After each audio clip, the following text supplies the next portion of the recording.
Hello everyone, welcome to our circle and Salve Women. For today we're going to talk about the adaptation to change for survival. And so when I write these things, it's always interesting because I feel like there's a part of me that is always driven to exhale. And then when I exhale, these are words that I reflect upon based off of something that has come to mind or something that I have just newly experienced or have really reflected upon that it was something that I was working on and I thought I needed to share. So this definitely is one of my newest ones where I talk about change happens, right? And no matter what, whether you want it to be just great, it's not always as great as you want it to be, or that whatever you expected was not how it came out to be. And so I really speak of the Charles Darwin meets Sir Isaac Newton in this one. And for me, I remember learning about natural selection and the survival of the fittest. And I just thought how fascinating that was because, you really think to yourself in the world of victories and never wanting to see yourself as a victim, you really think to yourselves like, you're just an overcomer. I know that having gone to 6 different elementary schools, I didn't mention this in my article, but I did have talked this over with my husband where, in one of our walks, we've really learned to just do a lot of thinking in our walks, but it's interesting because I realized that at first, people could pity me and go, oh my goodness, you've been to 6 different elementary schools and 2 junior high. Back then it was like 7th and 8th grade. And then, to my fortune is where I really found the stability being in high school. And yet, when I look back, I think to myself, how grateful I am to have been placed in many different schools. And of course, at that moment, probably didn't think so, but it really did not allow me to conform. When I look back, I went to different schools and I didn't have much time to really adapt. It was more of just learning to learn the ways of what was happening to get by and hoping to finish a year. And then, whether I finished it or I didn't, and then I moved on to another area, I didn't have an opportunity to really be influenced by the minds of others. Although I got to be exposed to many, you're going from predominantly one race to another, and then you had a mixture of many races, or then it was just predominantly your race, and just so many different aspects of it all that made me who I am today. And it really, I've always, I know I've mentioned this, it's like I've been trained for this, being exposed to all of those. There were times where you go into pieces of life where you go, I don't ever want anyone to go through this, And, now that I'm a teacher and of course as a mother, there are so many parts of me that want to pull children away so that they wouldn't have to go through the things that I could foresee coming because I've seen it come my way. And yet I realize it's made me who I am. And it has definitely strengthened me and it has wizened me in so many aspects.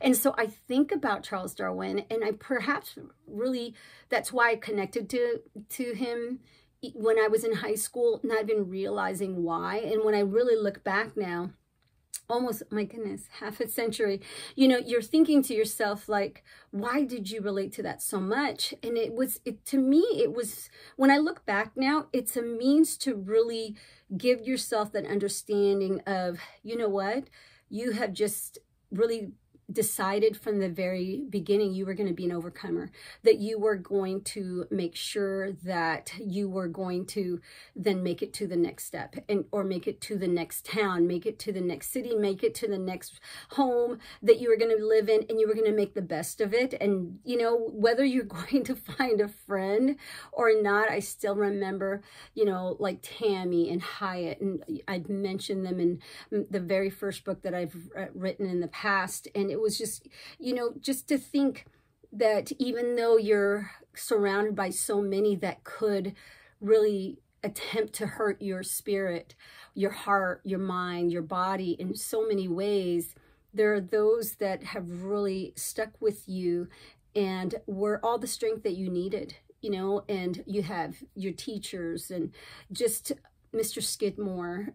Even though I was getting kicked out of my science class, there he was allowing me to be student of the month for 2 times in the year, and also helping me get through my spelling bee. I mean, there are just, and Mrs. Hunley, who would say to me, you could still wear a potato sack and you'd still be beautiful. And, for someone to say those things, it's interesting, because it plants that goodness in you. And then you all of a sudden know that whenever something good comes out of you, you think to yourself, that flourish, that came about from what someone planted in me. And you know it, and you can't really pinpoint when, but you know that there were people in your life that made you to really become who you are today and planted that goodness in you. And so I think about change happening, and I think about Charles Darwin meets Sir Isaac Newton, because no matter what, even when it seems like something is stagnant, when something is not moving, Sir Isaac Newton would say that it still is, right? No matter what, there's even if you feel like Earth's not moving, it is.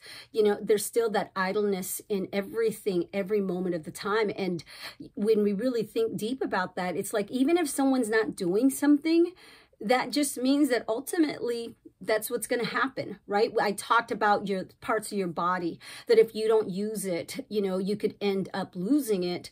And it's the same thing with your brain, because you have your brain power, and then of course you have like screen time versus brain time.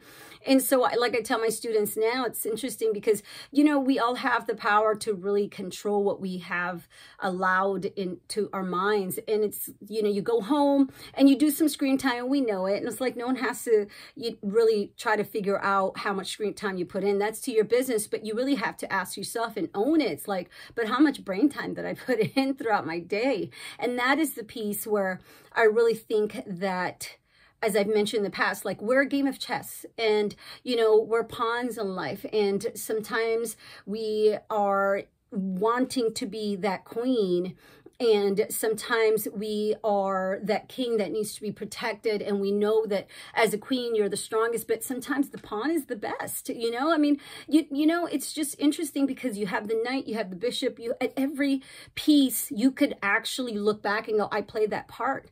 And, never thinking that I was going to be a victim. People who, fall into that victimhood, and they surround themselves with victimhood, there's always going to be that, oh, it was someone else, that made me who I am today. But we know ultimately at the end of the day, you look in the mirror and go, but I made that decision. I made that decision to freeze, flight, or fight.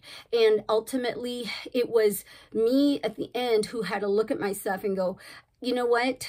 No matter how many people pushed me into this pit, I then had the decision to get out of it, or call for help, or do everything whatever I could do to get out of this.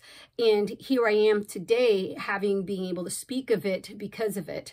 And so I bring up the piece where we are a labyrinth, and we're all just trying to find our way through. You hit a wall, you're either have a left or right or behind you to go through. And then there are just some people that say, you know what, let me rise above this and let me look down and see how I can get to the end. Or do I even have to? Could I just create my own journeys in life and just escape the labyrinth altogether? And so for me, it's like, there are times where you just have to pick yourself up and go, I'm done with this. I'm done running into a wall. And every time I take a left or to the right, I'm running into things that I may not like. And so I'm just going to climb over this wall and find my way out of this. And it's really just ultimately like, where there's an in, there's an out. There's always this piece in you that has to decide, how am I going to overcome this time? How am I going to make sure that I don't use any circumstance that I have gone through as an excuse to wear them out today? Because, you are training your heart, your mind, your body, and your spirit to really become that marathon, that sprint winner or champion and overcomer at the very end of it all. And it doesn't matter. It's like, wherever you end up, you say to yourself, I made the try and I made the effort, and here I am. And I never sat there and felt pity for myself. And, no matter what, there's always going to be some excuses, but here I am today, at least having moved forward from it all.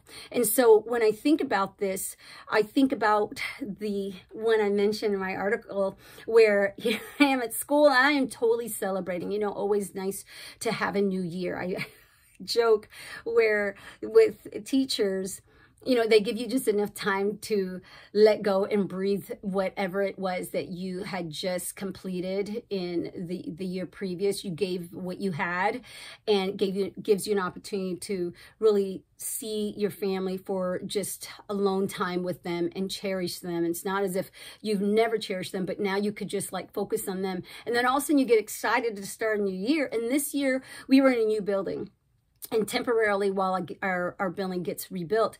And so here I am thinking, wow, I have this room, a really nice roomy one, and just enough lighting in with this nice window. I finally have this really nice window, you know, and so I have some plants and so forth, and I'm right by the stairway. I mean, everything is great. And then all of a sudden, when the students come in, and then you see them going through what you had recalled going through in middle school, where for me it was junior high, 7th and 8th, where, you know, the passing times were when you got to run into your friends. Sometimes you weren't in the same class as your friends or your classmates, and so all of a sudden you're there taking whatever you could in. And you know, it's funny because I was actually one of those people that eventually I was like, this is kind of a waste of time, and I would just go back then when we had lockers. I would put in my stuff in my locker room and be in the next room, and so people would say, I never see you in the hallways, because I think after a while I was just that person that was just like, okay, I'm done with this, you know. And I've said my hellos, I can say hi to you guys before school and after school,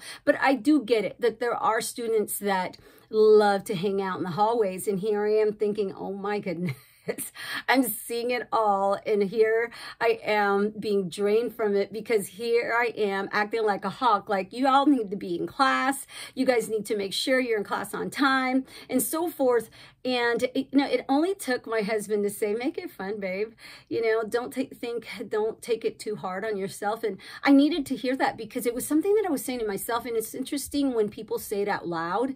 You were saying it to yourself, but you needed to hear it. And so there I was, changing my mentality of it all. It's just like, okay, change up again. Because at first it was like, you know, my mind was all like, this is great. And then all of a sudden it's like, not so great. And then all of a sudden it was like, no, make it great again. And so what I do now is I turn on like a piano music whenever I have the opportunity to just, you know, let my my students that are just being excused out as my new ones come in. I try and remind myself, put on some piano music in between, and so that you can really bring in the peace and let out the peace at the same time while we transition. And so while I'm standing outside greeting, and so it's interesting how you can change your mind to say, I am an overcomer, and I am going to make sure that I am going to not fall victim to this, where I'm always tired coming home and feeling spent just from the transitions of the hallways. And so all of a sudden, you know, now I can focus in on my students leaving and my students coming in, and of course taking the time to say hello to anyone who gives you eye contact or comes by and says hello to you. And so it's nice, you know, like you really learn for yourself how to strengthen yourself, how to really magnify that attitude of this is my locus of control. I cannot control everything that goes around me, but I can have the mindset to make sure that I am being positive about this no matter what. You know, I can't think of this as something that is negative, because it really isn't. They're having a good time. They're out there just really getting to catch up, you know, amongst one another. And yes, sometimes they can be a little bit rowdy, but this is middle school, you know, and they're growing, they're getting to know themselves, just like even as adults, we get to still know ourselves. And so as I let my students in, I just close the door, and sometimes my students, when I hang out a little bit outside, I go, no, it's time to come in. And, you know, just by changing that and changing the mindset, at that moment, I still needed to take a nap when I got home, but I honestly, I think everyone should take a power nap when they get home, because my papa used to say, in Filipino, he would say, lamit kaayo. And so he would always say that, you know, how, gosh, it's just like you could taste the great nap that you take. It's just such a good feeling. And it's funny because when I wake, and from the time that I've had my children, I get it. I get what my papa says, because it's just really nice to take those power naps and then feel so refreshed. And so here I am, you know, I'm not going to sit here and say I'm never going to take a nap again and I'm totally rejuvenated and my mind has completely strengthened itself. I think it was always strong. It was just that my body was like, okay, no, not today. And so here I am, just having changed my perspective of things and not making it seem like it was such a bad thing for students, you know, to be out there just getting to communicate with each other and say hello during passing time, no matter how gnarly, that's my word for energy, you know, they can get. It is okay. It is okay because they are just growing, they're developing, and we are in this fight, flight, freeze world where we have to find ourselves throughout our paths in life, and we have to know how to overcome many situations. And you know, we just have to really embrace that and not be so full of just peace so that we're never hungry for peace. I really truly understand that now, and I hope you guys do too, in all the positive ways that I've expressed to myself in this. Again, the adaptation to change for survival, it's really that natural selection, the survival of the fittest. It's not to say that you don't have the ability to be the fittest. It's about a mindset. It's about when you make up your mind that you're going to make it, you're going to make it, you know, and you just can't just freeze up. It's okay if you feel like you are, but then you know you have other options, right? You can get up and go, or you can, you know, just be defeated. And who wants to stay and be defeated?